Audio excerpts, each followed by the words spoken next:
Assalamualaikum warahmatullahi wabarakatuh. Jumpa lagi di channel Anak Singkong. Gimana nih kabarnya dulur semuanya? Semoga dalam keadaan sehat, terus juga lancar untuk rezekinya dan juga aktivitasnya. Baik, untuk kali ini aku ada video. Ini video tentang apa yang disampaikan oleh gubernur kita ya, pemaparan dari gubernur kita di acara Forum Kerjasama Daerah. Kita langsung aja lihat untuk videonya. Tetapi sebelumnya jangan lupa dukung channel ini dengan cara di subscribe, di like, di share ya, supaya channel ini semakin berkembang. Yuk langsung aja kita lihat untuk videonya. Terima kasih Pak Pramono. Ini kelihatannya memang sebenarnya masalah Jakarta juga masalah daerah dan wilayah di sekitarnya. Kalau kita lihat ya, Jawa Barat itu merupakan provinsi yang terpadat, terbesar dan juga bisa kalau berkolaborasi saya rasa khususnya dalam tadi 3 hal itu, dari transportasi, kemudian dari air dan juga masalah sampah, dan tentu saja tadi masalah pangan dan juga pertanian. Kang Deddy, bagaimana kira-kira bentuk-bentuk ini tadi Pak Pramono sudah membuka diri nih Jakarta untuk berkolaborasi. Apa saja di bidang-bidang itu yang bisa dilakukan kerjasamanya? Baik, terima kasih Mbak Desi, Mas Pram dan para gubernur serta para wakil gubernur, Pak Dirjen. Jawa Barat ini kan tingkat problematikanya sangat berbeda dengan kota. Pertama dari struktur pemerintahan, bupati dan wali kotanya bersifat otonom. Tidak seperti Jakarta, semuanya di bawah kendali dan APBD-nya adalah APBD DKI. Tetapi mereka memiliki APBD masing-masing, memiliki DPRD kabupaten kotanya masing-masing dalam kepemimpinan ragam partai politik. Kemudian yang kedua, kita memiliki penduduk hampir 54 juta jiwa, berbatasan dengan Jawa Tengah, Banten dan DKI. Ketika bicara persoalan satu, ketahanan pangan, dua, energi. Nah, kita bicara pada dua hal ini. Bicara ketahanan pangan, kita adalah lumbung pangan nasional. Di lumbung pangan nasional ini, kita memiliki tantangan besar.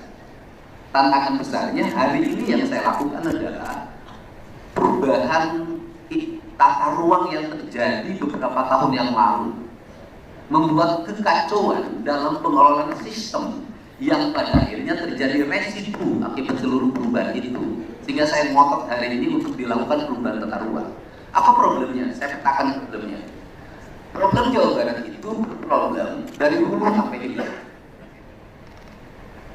Pertama adalah kita ingin bahwa air sebagai sumber daya energi.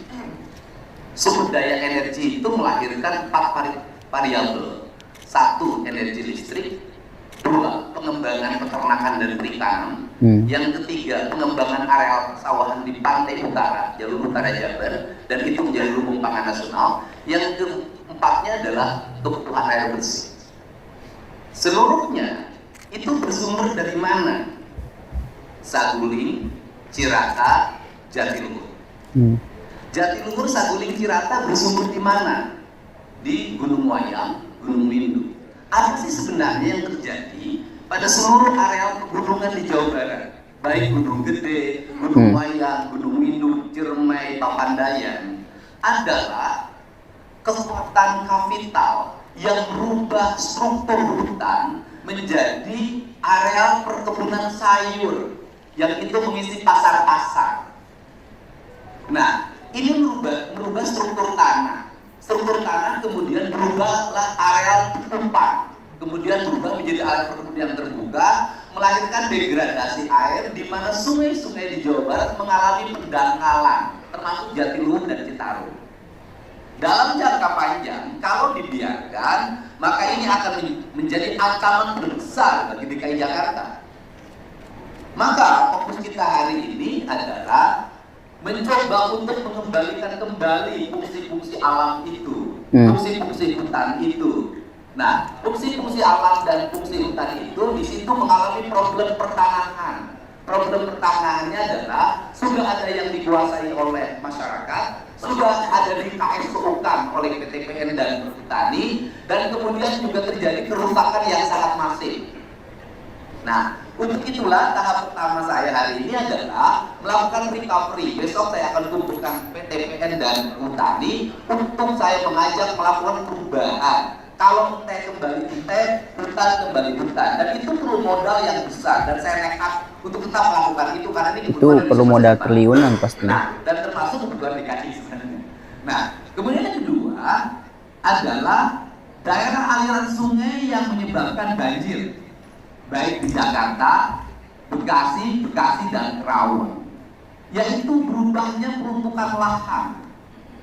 Seluruh daerah aliran sungai itu berdasarkan data yang saya miliki itu sudah berisi rumah, perumahan, ber-IMB, bersertifikat.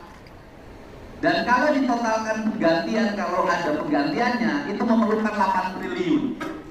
Tetapi saya hari ini secara bertahap, saya tidak bicara pergantian, tapi bicara siapapun yang membangun rumah di daerah aliran sungai adalah pelanggaran berat. Nah, problemnya apa? Problemnya di situ adalah kelompok masyarakat rentan kemiskinan yang menggunakan bantaran sungai menjadi rumah, menjadi areal usaha, dan itu kebanyakan adalah kaum urban yang sudah berumur puluhan tahun yang tidak punya rumah. Sehingga ini saya sinergikan dengan program perumahan bagi rakyat miskin yang saya siapkan. Sehingga mereka saya angkat, kemudian nanti saya pindahkan ke rumah-rumah itu. Dan itu juga kita memerlukan waktu, saya targetkan tahun depan sudah selesai. Tetapi di balik itu perlu energi. Energinya apa? Para bupati, wali kota yang sama keberaniannya dengan gubernur.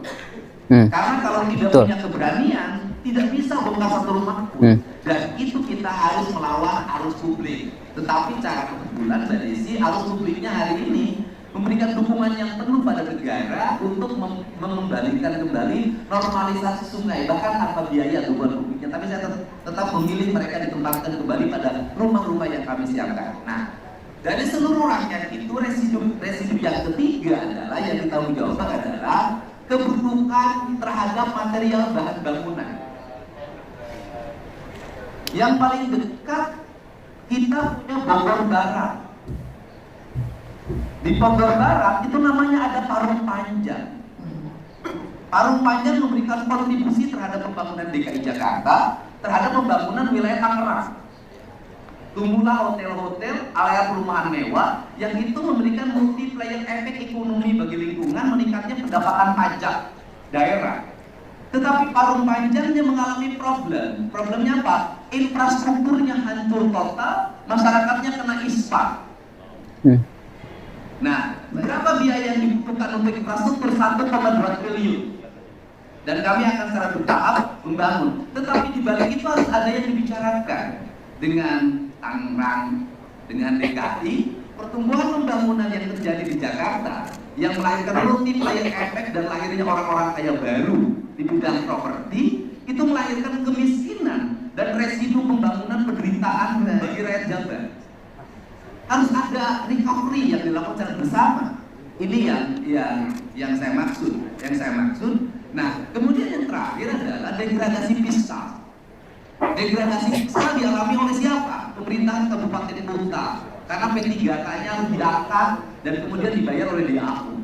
Belanja pembangunannya mengalami penurunan hampir 40%. Kemudian daerah-daerah pegunungan itu sepi dari investasi ekonomi karena perkebunan teh sudah tidak menjanjikan, perkebunan karet sudah tidak menjanjikan.